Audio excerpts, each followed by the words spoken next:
Hello. हाय। कैसे sir? बस बढ़िया, आप कैसे हो? मैं प्लीज यार मुझे सर वर मत बोलो। अच्छा, शाहरुख शाहरुख शाहरुख। हाँ, परफेक्ट है। अभी आप कहाँ पर हो सर? मैं घर पे, अहमदाबाद। अच्छा, अहमदाबाद में ही रहते हो? हम्म। अच्छा। तो सर सबसे पहले मैं इंट्रोड्यूस कर लेता हूँ अपने आप को। जी जी जी। मेरा नाम आकाश है और मेरा एक यूट्यूब चैनल है called trying to know cinema. और मैं पॉडकास्ट करता हूँ फिल्म मेकर से, सिनेमाटोग्राफर, एडिटर। और मैं फिल्म मेकर बनना चाहता हूँ, इसलिए मैं पॉडकास्ट करता हूँ। ये मेरी अरे वाह। ये मेरी लर्निंग हो रही है एक तरीके से। वाह, बेस्ट। अभी मैं जलंधर पंजाब में रहता हूँ, लेकिन हम्म। बेसिकली मैं नेपाल से हूँ। हम नेपाली बोलते हैं घर में, अच्छा। लेकिन कभी गए नहीं है नेपाल। है नेपाल से। ओके। और अभी मैं web developer, as a web developer काम करता हूँ जलंधर पंजाब में। अच्छा, तो मतलब आपने इंजीनियरिंग की? नहीं, बीसीए। हम्म। आपने इंजीनियरिंग? नहीं नहीं, साइंस लिया तो बड़ा इंजीनियरिंग भी की। अच्छा अच्छा, ठीक है। तो सर स्टार्ट करते हैं। जी जी। तो सर व्हाट इंस्पायर्ड यू, क्यों आप बनना चाहते हैं डायरेक्टर? क्या इंस्पिरेशन थी सर? कैसे आपकी जर्नी स्टार्ट हुई? आई थिंक बहुत ऑर्गेनिक था। मतलब मुझे कभी ऐसे फिल्म का डायरेक्टर नहीं बनना था। तो ये था, मतलब ट्वेल्थ साइंस के बाद मुझे इंजीनियरिंग नहीं करनी थी। और फिर कहीं ये मुझे एक्साइट कर रहा था, वो एनिमेशन वीएफएक्स का कुछ कोर्स था, डिप्लोमा कोर्स। तो वो मैंने लिया। और वो करने के बाद मुझे रियलाइज हुआ, यार ये भी जो सोचा था वो नहीं है, मतलब ये ज्यादा कॉम्प्लिकेटेड है, जो मुझे पसंद नहीं आ रहा। इट्स लाइक मतलब एनिमेशन करना दिखने में बहुत अच्छा लगता है, बट करना बहुत मुश्किल होता है। एक एक फ्रेम तुम्हें सब चीजें करनी, सेम वीएफएक्स में भी सेम चीज, एक एक फ्रेम को तुम्हें रोटो करना है। मतलब पहले तुम्हें वो रोटो करवाएंगे, फिर बाद में कंपोजिटिंग के तुम मतलब बहुत सीनियर हो गए, तब जाके वो अच्छा वाला वीएफएक्स का काम तुम्हें बाद में मिलेगा। तो वो दोनों चीजें मुझे नहीं मतलब पसंद आई। तो फिर मतलब जो कोर्स किया था उसमें मैंने एडिटिंग सीख लिया था, सॉफ्टवेयर मतलब बेसिक टेक्निकल, कि भाई हाँ कुछ फुटेज मिले तो मैं एडिट कर सकता हूँ। फिर वहां से मतलब as a freelance video editor, मतलब मैंने बहुत सारे काम किए। सारे मतलब इवेंट्स, कॉर्पोरेट्स, वेडिंग्स, ये सब शुरू हुआ मतलब उसका एडिटिंग। और कुछ टाइम बाद मतलब मैंने यूट्यूब से कैमरा सीख लिया, बहुत बेसिक टेक्निकल लेवल पे। और फिर वही जो इवेंट्स के एडिट में करता था, उन्हीं लोगों के अब मैं शूट करना शुरू कर दिया है। तो मतलब वैसे धीरे धीरे मैं जा रहा था आगे। और ये कुछ 4-5 साल हमने किया। और फिर एक टाइम पे आई थिंक कोविड के आसपास मैंने ईरानियन फिल्म्स देखना शुरू की। जब वो फिल्म्स देखी तो मतलब मुझे लगा, यार ये बात तो मैं कर सकता हूँ। ये ये जो लाइफ है, इन लोगों ने जिस तरीके से पोर्ट्रे की है, ठीक है, तो मैंने जो मेरी लाइफ देखी है, तो बहुत सिमिलर में कुछ देख पा रहा था। और दूसरा ये भी था ईरानी सिनेमा का, क्योंकि वो सिंप्लिसिटी का जो पावर था, जो डे टू डे जो रूटीन एवरीडेनेस थी उनके फिल्म में, उसका जो एस्थेटिक था, वो वैसा मैंने आई थिंक नहीं देखा था कहीं और। मतलब कई फिल्में बहुत सिंपल भी होती थी, वैसे देखी हुई थी, बट ईरानियन फिल्म्स कुछ अलग ही मुझे ज्यादा रिलेट रिलेट कर पा रहा था। तो वहां से मुझे लगा कि अच्छा, मेरे पास एक कहानी है, मेरे पास एक बात है जो मुझे कहनी है, जो मैं अपने लोगों के साथ मतलब कह सकता हूँ। तो वहां से शुरू हुआ। इसके पहले तो सिर्फ कॉर्पोरेट्स कर रहा था। सर फिर कायो का कलर का आइडिया कैसे है आपको स्टोरी लिखने का? कयो कयो कलर का था, आई थिंक शॉर्ट फिल्म का आइडिया था मेरे पास। तो आई थिंक ये वही वो ईरानियन फिल्म्स देख रहा था, उसी के टाइम का था। तो शॉर्ट फिल्म का आइडिया था, शॉर्ट फिल्म में यही था, मतलब एक बच्ची को ड्रिंक लेना है और उसके पापा को रिक्शा लेनी है। और और मु- और मैंने और इतना नरेटिव नहीं है ना इस बात में, मतलब बहुत छोटा सा ऐसे कुछ चाहिए, और बहुत छोटी सी कहानी थी। तो मैं मतलब उसको एज शॉर्ट फिल्म में देख रहा था, बट ईरानी फिल्म्स देखने के बाद ही रियलाइज, नहीं यार, ये छोटी बात भी मतलब बहुत अच्छे से तुम फीचर फिल्म के लेंथ में भी कह सकते हो। जो like where is my friends home, white balloon, ये सब फिल्म्स देख के मतलब मुझे रियलाइज हुआ। तो फिर मैंने सोचा क्यों ना इस ये जो आइडिया है जिसको मैं पहले शॉर्ट फिल्म के तरीके से देख रहा था, उसको एक्सप्लोर करते हैं, देखते हैं कि क्या बनता है। तो आई थिंक वहीं से सब शुरुआत हुई। और सर कितना टाइम लगा लिखने में, पूरा स्क्रिप्ट बनाने में? स्पेसिफिकली स्क्रिप्ट की बात करें तो कोई स्क्रिप्ट है ही नहीं अभी तक भी। स्क्रिप्ट मैंने लिखी ही नहीं है फिल्म की। एक एक्सेल शीट था जिसमें मतलब अ, पूरा क्रोनोलॉजिकल ऑर्डर में क्या क्या सीन होंगे वो लिखे थे, और वो बनाने में मुझे 8 महीने लगे थे। तो 8 महीने वही नेबरहुड में हम पूरा रिसर्च करते थे कि मतलब उन लोगों का रूटीन क्या है। जैसे बहुत सारे पूरे नेबरहुड का सभी लोगों का, मोस्टली सभी लोगों का हमने रूटीन जाना समझा, फिर उसमें से हमने एक फिल्म का एक रूटीन बनाया कि क्या क्या होगा, कैसे कैसे ट्रैवल होगी मतलब कहानी। और वो लिखी थी सिर्फ एक्सेल शीट में ऐसे ही। आई थिंक मैं स्क्रीन शेयर करके दिखा सकता हूँ, मैं ढूंढता हूँ फिर। मैं दिखाता हूँ आपको। ठीक है। तो वही था। और डायलॉग्स जो थे फिल्म में, उसकी मोस्टली आर्ग्यूमेंट्स लिखी थी हमने। हम्म, और जैसे कि मतलब इनको रिक्शा बाइक बाय करनी है क्योंकि वो जॉब से परेशान है, और भाभी बोल रहे कि तुमने इतना लेट कर दिया, अब मतलब तुम जॉब देख लो वरना जल्दी रिक्शा ले लो, ठीक है। तो इस तरह के आर्ग्यूमेंट्स में उनको दे देता कि तुम्हें ऐसे ऐसे बात करनी है, तुम्हारी अपनी ये, तुम इस रीजन से या हाँ ना बोल रहे हो। बट वो जो आर्ग्यूमेंट का सेंटेंस जो फॉर्म करना है वो उन्हें अपने तरीके से ही करना है। मतलब अपने डायलेक्ट में, अपनी पेस में, अपने हिसाब से कितना भी लंबा खींच के वो बोल सकते हम्म, हैं, लंबा या छोटा जो भी। तो वो वो मुझे ज्यादा कहीं ना कहीं मतलब थोड़ा ऑथेंटिक लग रहा था कि वो अपने डायलेक्ट में अपने हिसाब से बोले। और दूसरा ये था कि बहुत डायलॉग डायलॉग वैसी ना लगे, मतलब बहुत स्पेसिफिक डायलॉग दियो, मतलब हम्म, लगना चाहिए कि बात कर रहे हैं, कोई दो बंदे बैठ के इस चीज पे बात करें। कई बार ये होता है ना कि रिपीट होती है, हम्म, तुम किसी को समझा रहे हो बात तो एक बार बोल दिया तो समझ थोड़ी जाएगा। ये, गोल गोल गोल गोल घूमेगी वो बात। हम्म, और फिर थोड़ा बहुत समझा तो ठीक, वरना कुछ नहीं। तो ये जो हमारी लाइफ का जो एक ये है ना, कि हम बात करते हैं तो बहुत सारी चीजें रिपीट करते हैं और चलती रहती है सेम वही आसपास उसके आसपास। हम्म, तो ये कहीं ना कहीं मुझे पसंद था, मुझे था कि यार ये करते हैं वैसे ही, वैसा ही ट्रीटमेंट, वैसा ही एस्थेटिक रखते हैं। तो हाँ यही था। और मैं रुको मैं ढूंढता हूँ। श्योर। हाँ,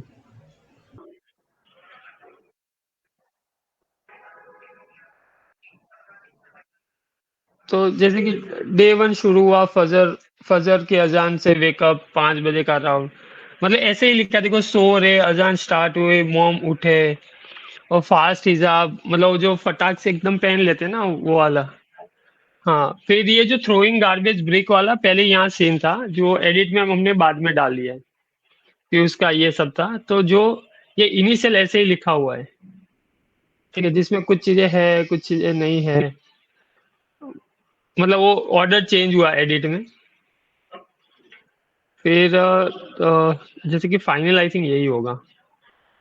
तो यही आई थिंक ये फाइनल है। तो भाई ये बच्चों को उठाया, वेक्स रूबान फैज फास्ट हिजाब, फिर नमाज उन्होंने पढ़ी, फिर वो बच्चे दोनों वजू कर रहे, फिर चाय पी रहे, मोम कपड़े धो रहे, बच्चे मदरसा में जा रहे, मदरसा का अंदर से फिर मोम डैड जो बात करते हैं रिक्शा के बारे में, फिर वो थ्रोइंग गार्बेज वाला ब्रिक, ब्रिक का मोन्टाज, ये वो सब। तो ये जो ऐसे लिखा है ना, तो पूरी फिल्म ऐसे ही है देखो। हाँ, पूरा फिल्म ऐसे ही जा रहा है देखो। और यही है, और कुछ है नहीं हमारे पास।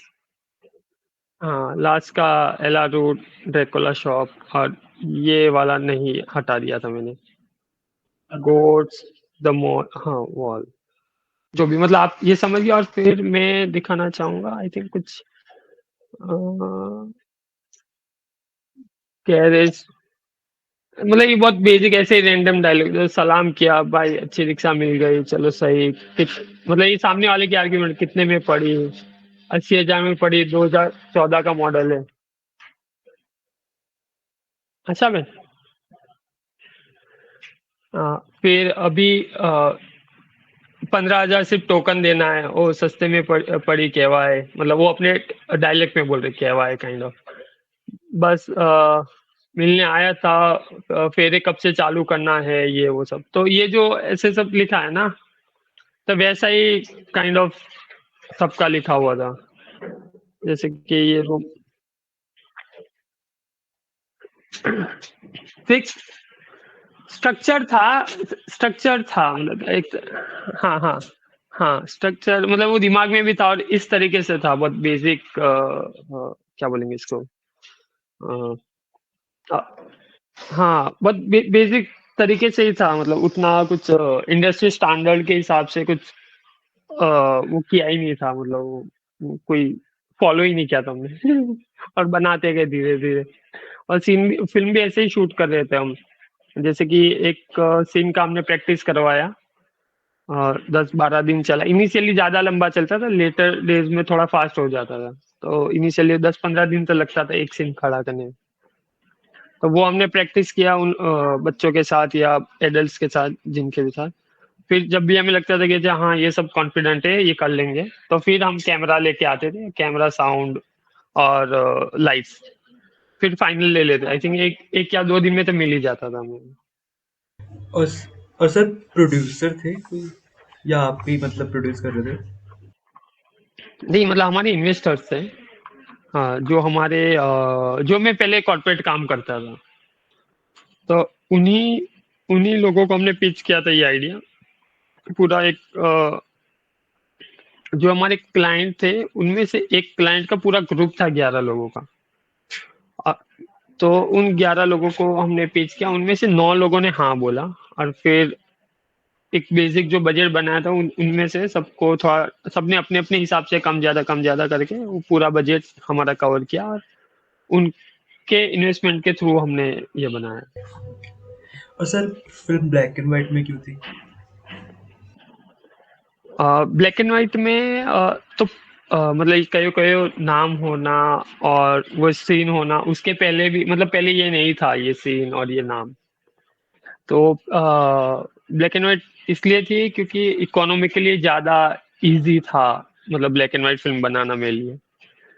क्योंकि कलर में वो कलर का केल्विन और लाइट की क्वालिटी एक एक मैच करना थ्रू आउट सभी सीन। और एक सर्टेन लेवल की लाइट्स भी हमें, एक महंगी वाली मतलब फिल्म लाइट्स को भी हमें यूज करना पड़ा। अभी एलईडी आ गई है जो मतलब चीप अच्छे ऑप्शंस है, बट वो टेक्निकलिटीज तो मुझे भी नहीं आती उतना अच्छे से एक्यूरेटली देखना कि नहीं हाँ भाई ये वो कलर है, इतना वो केल्विन रहेगा राइट। तो वो टेक्निकल नॉलेज ना मुझे है, ना मैं किसी को हायर कर सकता था। इतना बजट था, मतलब इतने 8 महीने मैंने शूट किया, मतलब 8 महीने तक कोई मेरे आसपास रहे जो हर चीज ये इन सब चीजों पे ध्यान दे। या तो सिर्फ शूट्स डेज की भी बात करें तो भी हमारा 50 से भी ज्यादा डेज ऑफ शूट है। तो मतलब पॉसिबल ही नहीं होता। तो हमने सोचा यार ये सब छोड़ो, कलर वलर ब्लैक एंड व्हाइट में बनाते, इजी भी रहेगी और हम मतलब खुद से कर पाएंगे। कोई नहीं भी होगा तो कैमरा रख के अंदर की ट्यूबलाइट चालू करके हमें हमारा ल्यूमिनेंस, बेसिक ल्यूमिनेंस मिल जाएगा सीन को एक्सपोज करने के लिए। उसमें ज्यादा हम कुछ क्रिएटिव हो भी नहीं रहते कि अच्छा ऐसा करते वैसा करते। नहीं नहीं, दिखना चाहिए बस। बहुत बेसिक हमारा ये था उसका। और तो इसीलिए वो ब्लैक एंड व्हाइट थी। बट एक बार मैं कोई तो सीन का प्रैक्टिस करा रहा था, तब यही हमारे कास्ट वाले बच्चे ही सब बाहर ही कलर कलर विच कलर वाला गेम खेल रहे थे। और लकीली जो मेरा मॉनिटर था वो ब्लैक एंड व्हाइट मोड में था, और मेरे पार्टनर जो वफा प्रोड्यूसर है, उन्होंने बोला कि अरे देखना बच्चे कलर कलर खेल रहे हैं, अपनी फिल्म ब्लैक एंड व्हाइट है, तेरे को नहीं लगता कुछ इंटरेस्टिंग है ये? मैंने बोला हाँ चलो मैं देखता हूँ, चेक करता हूँ। फिर बच्चों के साथ मतलब वहीं शूट किया मैंने। और शूट करते करते मैंने बोला हाँ यार ये फिल्म में कहीं तो डालना पड़ेगा अब इसको। फिर हमने सोचा कि अच्छा शाम को डाल सकते हैं, मतलब सुबह बच्चे खेल रहे हैं, देन शाम को ये कलर कलर गेम खेल रहे हैं। तो कहीं ना कहीं और टाइटल भी इसीलिए ही बना क्योंकि कहीं ना कहीं ट्रूथ के अराउंड फिल्म का एक एस्पेक्ट था ही। क्योंकि वो अ, अ, जो वाइट शॉर्ट्स से मतलब एक ऑब्जर्वेशनल अप्रोच जो था फिल्म का, तो वो एक कहीं ना कहीं मतलब एक काइंड ऑफ मतलब एक ऑब्जेक्टिव ट्रूथ होना, राइट, वैसा मैं चाहता था। But at the same time वो पूरा ऑब्जेक्टिव एक्सपीरियंस 100% मेरा सब्जेक्टिव पॉइंट ऑफ व्यू था, राइट। क्योंकि वो मैं कितना भी कैमरा वाइड करूँ उससे कोई फ़र्क नहीं पड़ना, ठीक है? वो मेरी ही सब्जेक्टिविटी कहाँ करना, कितना करना, राइट? तो वो जो डिलेमा था, वो डिलेमा आई फ़ील वो सॉल्व हुआ। वो जो camera random fourth wall break होती है फ़िल्म में, राइट? कोई भी आके टकरा रहा है, जो मैंने रख दिया, किसी ने आके पूछ लिया भाई खत्म हुआ तुम्हारा, या तो कुछ मेन मेन कैरेक्टर्स ने भी एक दो बार देखा है, वो लोग भी टकराए हुए कैमरा से, कोई जानवर देख रहा है। तो वो जो है, वो जो कैमरा प्रेजेंस है, आई फील कि वो ज्यादा ट्रुथफुल चीज से रखना, क्योंकि वो कहीं ना कहीं दिखाता है कि भाई ये ऑब्जेक्टिव एक्सपीरियंस है, वो भी किसी का सब्जेक्टिव पॉइंट ऑफ व्यू है, राइट? तो वहां पे भी ट्रुथ का एलिमेंट है, यहाँ पे भी मतलब मैं मतलब मैं कॉन्स्टेंटली ट्राई कर रहा हूँ कि एक ऑब्जेक्टिव एक्सपीरियंस दूं, बट वो मेरा एक सब्जेक्टिव है, पॉइंट ऑफ व्यू है। तो ये जो डिलेमा था, राइट? और वो जो सीन होना, फिल्म में वो सीन होना, और यहाँ पे ऑडियंस का हेल्पलेस होना, क्योंकि अब ऑडियंस को रिलाई करना पड़ रहा है बच्चों पे। इट्स लाइक उनके ट्रुथ पे तुम रिलाई कर रहे हो, राइट? तो वो अगेन एक ट्रुथ का एक वो बात आ जाता है कि हाँ भाई, ये मैं कोई absolute truth pass on audience को भी नहीं कर रहा, कहीं ना कहीं आप एज ऑडियंस उनके ट्रुथ पे रिलाई कर रहे हो। तो वो मतलब मिक्स, सब एक बात एक दूसरी बात से मतलब कनेक्ट हो रही थी और फिर वर्क भी कर रही थी, तो इसलिए फिर वो मैंने रखा। और सर कितना टाइम लगा पूरी फिल्म बनाने में? सॉरी, क्या बोले? आप पूरी फिल्म बनाने में सर कितना टाइम लगा, पूरा लिखने, एडिट, सब कुछ, पोस्ट प्रोडक्शन? हाँ, थोड़ा ज्यादा लगा। 8 महीने हमने थोड़ा मतलब ऐसे बहुत नॉर्मल, बहुत इंटेंस रिसर्च नहीं चल रहा था, मतलब धीरे धीरे पर 8 महीने तक चला था। 8 महीने रिसर्च, 8 महीने शूट चला, वही थोड़ा आराम से धीरे धीरे किया हमने। फिर एडिट वही 8 महीने में हो ही रहा था हमारा, साथ साथ में हम कर ही रहे थे। बट फिर भी उसको फाइनल करने में टाइम लगा, क्योंकि हम अ, इतना मतलब इतना जुड़े हुए थे इस प्रोजेक्ट से, तो हमें वो अब कुछ चीजें हम ऑब्जेक्टिवली जज ही नहीं कर पा रहे थे।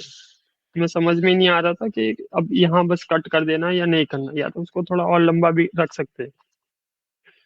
तो वो हमारे तीसरे एडिटर संचय और हमारे एक मेंटर मिले, परेश कामदार, अगर आप जानते हो। तो वो उन दोनों की वजह से मतलब वो हेल्प हुआ एडिट में, और फिर फाइनल कट उनके द्वारा, मतलब फाइनल टचेस उनके द्वारा बना हमारी फिल्म का। तो हम वो रफ कट से आई थिंक वो भी 7-8 महीना चला ही गया था। हाँ, क्योंकि वो हमें लग रहा था कि मतलब हमारा फिल्म तब बन गया है मस्त, फिर और हम टेक्निकल चीजों में बहुत वैसे वाले कच्चे थे, जैसे कि हमें लगा कि हाँ हमारा तो साउंड मस्त हो ही गया है, क्या ही है। फिर हमने उनको दिखाया, नहीं नहीं नहीं, तुम्हें साउंड करवाना पड़ेगा, साउंड तो ये नहीं है, मतलब हमने बोला डायलॉग सुनाई तो दे रहा है इसमें, और तक क्या ही साउंड होगा। बोले कि साउंड बढ़ना पड़ेगा, क्योंकि साउंड बढ़ेगा तो फिर डायलॉग नहीं सुनाई देगा। बोले कि ऐसे नहीं होता, वो साउंड इंजीनियर ही कर सकता है, तुम अभी रुक जाओ थोड़े दिन। फिर बाद में प्रतीक वत्स ने हमें उसमें हेल्प की, मतलब यही चीज हमें प्रतीक वत्स ही समझा रहे थे कि भाई तुम थोड़ा रुक जाओ, तुमने कुछ अच्छा बनाया, बट तुम इतनी जल्दी ना करो, कुछ चीजें हैं जो मिसिंग है, ठीक है? तो फिर उन्होंने अपने दोस्त विज्ञा दहल को बोला, तो उन्होंने हमारा फिर बाद में साउंड किया, और साइड में परिसर के साथ एडिटिंग का चल भी रहा था। फिर वो सब मतलब अराउंड नवंबर दिसंबर के अराउंड हमारा फाइनल कट हुआ, बट आई थिंक साउंड बाकी था, बट साउंड के अलावा आई थिंक सब कुछ हो ही गया था। और फिर रॉटरडैम का इनविटेशन आ गया, और फिर तब तक पहले हमने खत्म कर दिया था वहां जाने से पहले, तो आई थिंक वो भी 7-8 महीने तो चला था, वो भी स्लो प्रोसेस था थोड़ा। और सर एक्टर सभी नॉन प्रोफेशनल थे या फिर कोई प्रोफेशनल था इसमें? सारे ही एक्टर जो हमारे हैं फिल्म में वो नॉन प्रोफेशनल ही है, मतलब वो नेबरहुड में रहने वाले ही है, और वो सब ग्रेजुअली मतलब आते गए। ह- हमें ये तो था कि बच्चे तो हम वहीं से लेंगे, क्योंकि बच्चे अच्छे से एक्टिंग भी कर रहे थे। हमें ये था कि हाँ ये मस्त हो जाएगा, फिर बड़ों के लिए हमें डिलेमा होता था कि यार कर पाएंगे कि नहीं कर पाएंगे, क्योंकि बड़े लोग थोड़ा ज्यादा शर्माते भी थे और इतना ओपन अप नहीं होते थे। तो पहले कोई और मॉम डैड थे, फिर उनसे वर्क नहीं हुआ, उनका कुछ अपना चल रहा था, ठीक है? तो उतना टाइम नहीं दे पा रहे थे, तो फिर वही नहीं हुआ। फिर जो बच्चे हमने फाइनल किए थे, जो जो असली भाई बहन होंगे। फिर उन्हीं के मॉम डैड को हमने बोला, और फिर तब तक वो थोड़े और भी कॉन्फिडेंट हो ही गए थे, वो मॉम डैड अभी जो फिल्म में जो है रजाक भाई और रजिया, ठीक है, तो उनका असली नाम है इम्तियाज भाई और समीना भाभी। तो वो दोनों मतलब बाद में बोले कि हाँ चलो करते कर सकते। फिर उनको प्रैक्टिस कराना हमने शुरू किया, वही जो फोन से रिकॉर्ड करते थे हम।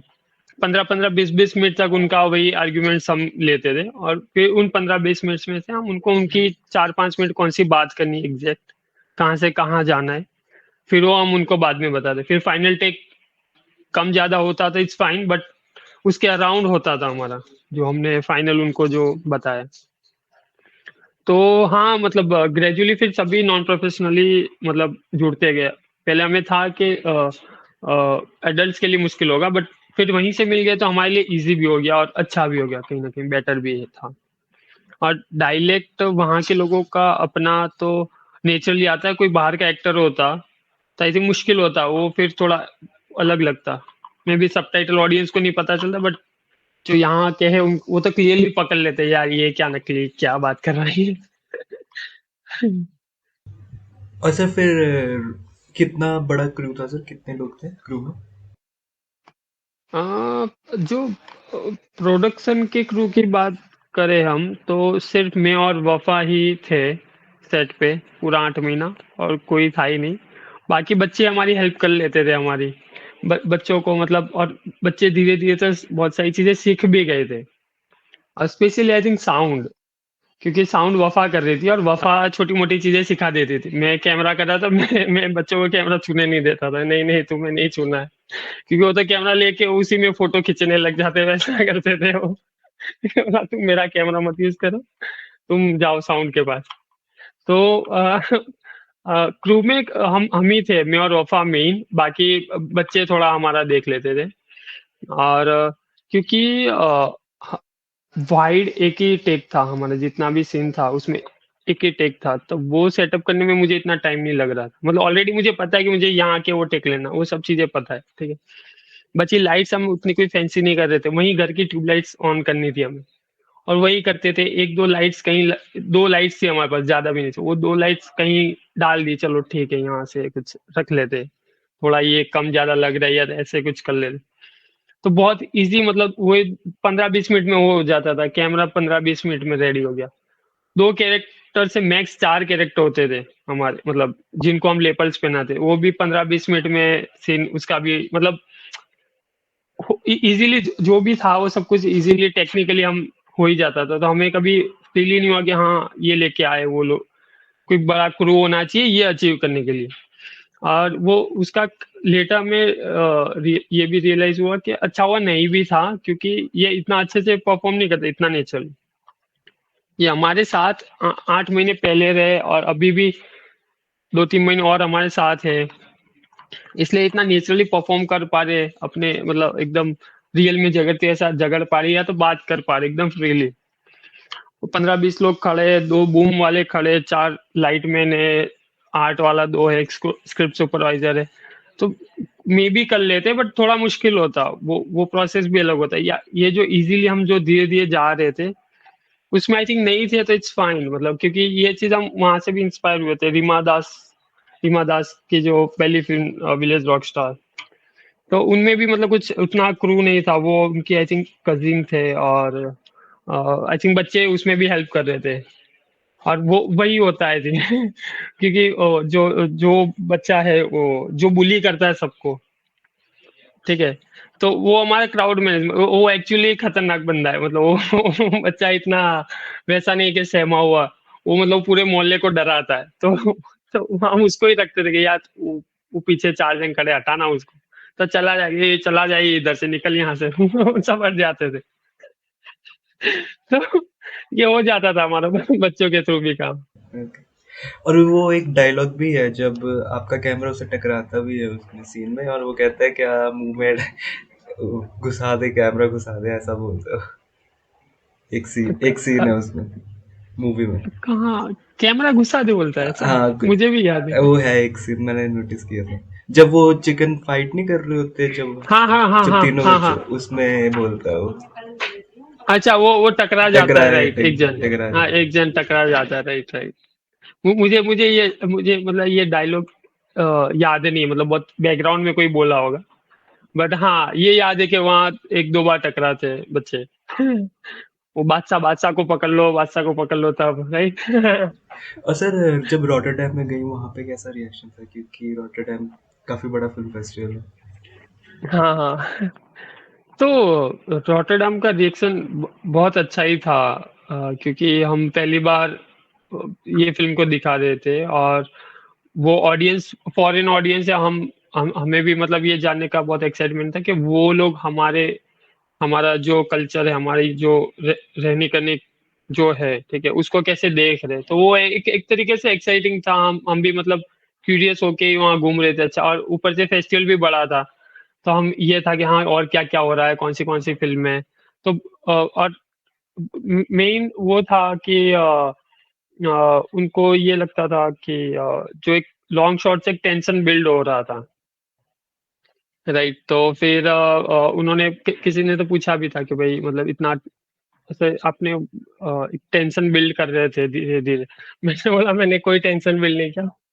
वो मतलब मुझे स्लो स्लो मतलब ऑब्जर्वेशनल अप्रोच से ही जाना था, बट वो टेंशन बिल्ड उनके दिमाग में हो रहा था। वो आई थिंक पुरानी फिल्म के पुरानी जो मुस्लिम के अराउंड फिल्म्स के जो कंडीशनिंग की वजह से, कि अभी ये मुस्लिम कैरेक्टर कुछ तो वैसा होगा जो मतलब ज्यादा गंदा वाला, राइट। तो आई थिंक वो एक यूनिक रिएक्शन था वहां पे जो मैंने फील किया, क्योंकि उनको लग रहा था कि कुछ तो अभी खतरनाक होगा। एक्चुअली मुझे भी ऐसा लगा था, क्योंकि लास्ट सीन में लाइट ऑफ हो जाती आप म्यूट, आपका आवाज नहीं आ रहा मुझे।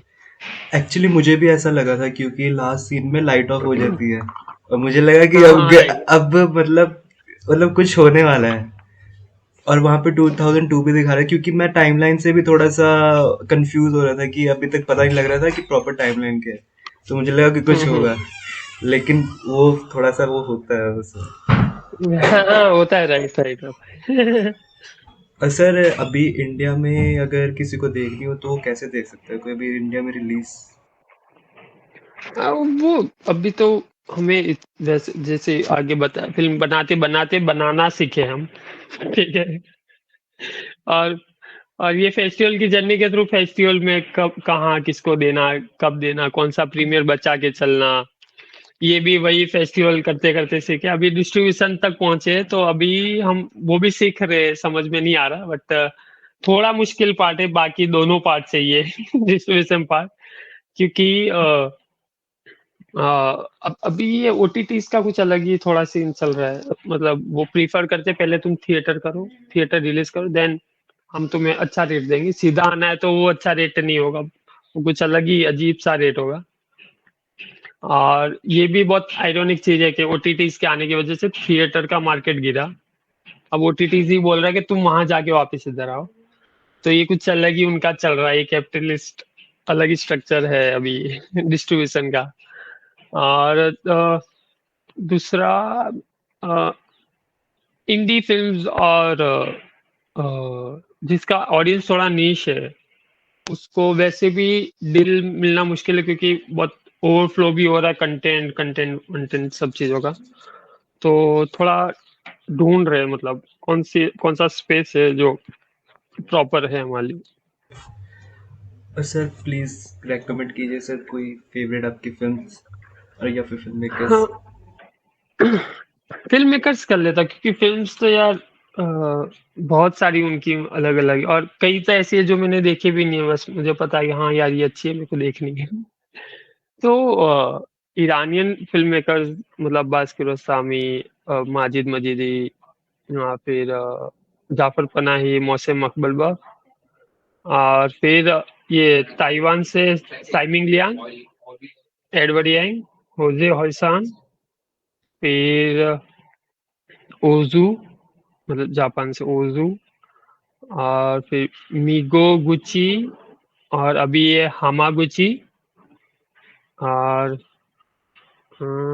हाँ लव डियाज, एक फिलिपिन डायरेक्टर है लव डियाज। वो मेरा मतलब फेवरेट डायरेक्टर है। मतलब उस उनके थ्रू ही, उनके सिनेमा के थ्रू ही ये जो टेक्निकल चीजों का जो प्रेशर होता है ना, as an first time film maker या as a film maker, in general भी। वो उनकी फिल्म देख के पूरा हट गया। एक ही फिल्म देखी थी, north end of the history, वो देखने के बाद मेरा पूरा मुंह ही चला गया। मैं क्या, क्योंकि पहले मैं भी वैसा ही सोचता था कि हाँ यार थोड़ा तो ऐसे अच्छा साउंड करना है, ठीक है। वो फिल्म देखी तो मतलब मैंने बोला यार ये सब सेकेंडरी चीज है, कभी आया तो ठीक वरना छोड़ो।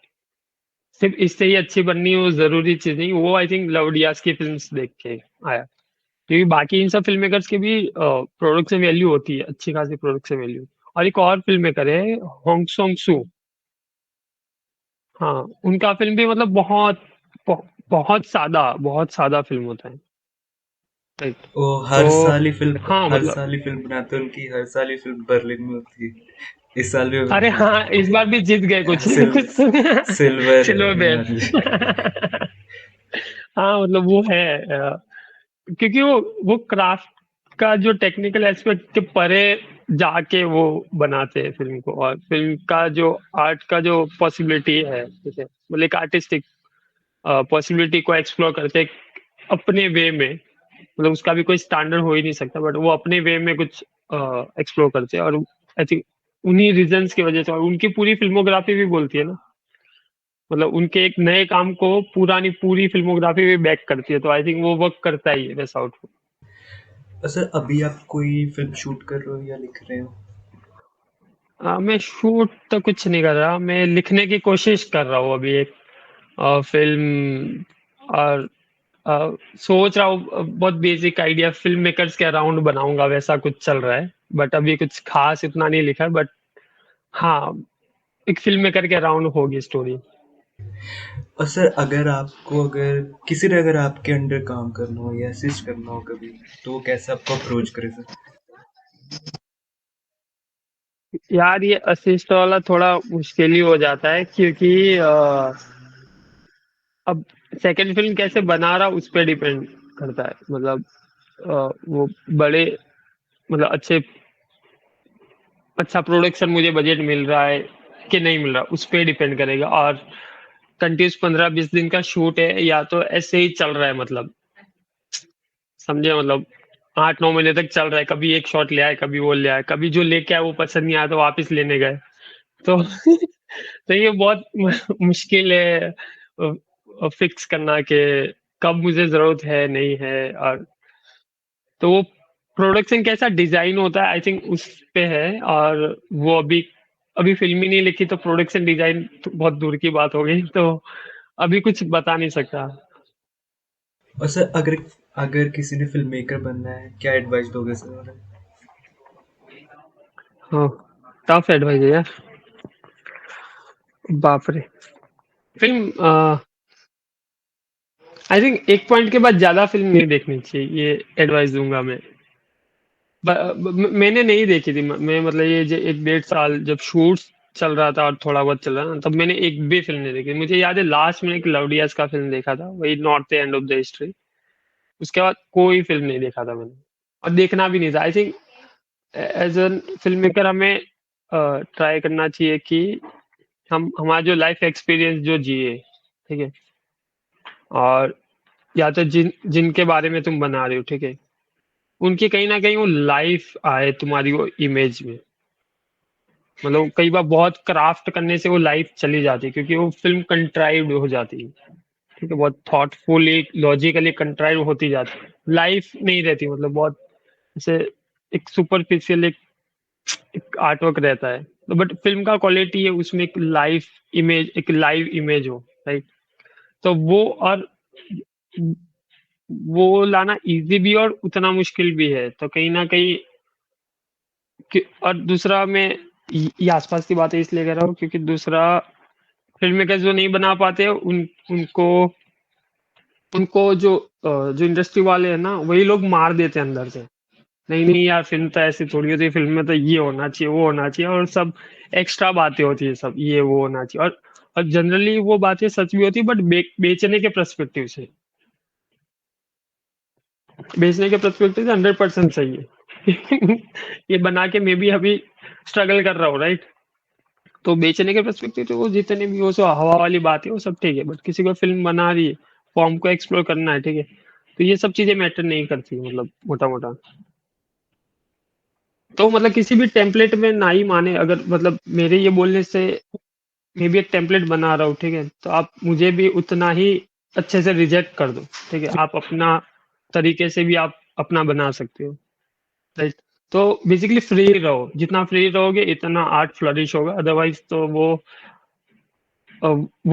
आर्ट वाली बात ही नहीं रहेगी, उसमें सिर्फ क्राफ्ट रहेगा, और वो क्राफ्ट कितना अच्छा बुरा उस पे से तुम्हारा मेरिट डिसाइड होगा कि हाँ भाई अच्छी फिल्म थी कि खराब फिल्म थी। Sir, thank you so much sir, आपने बात की। अरे बहुत बहुत अच्छा अरे भाई, बहुत बहुत अच्छा लगा Anil, sir. Thank you so much, मुझे भी बहुत मजा आया आज तुम्हारे साथ।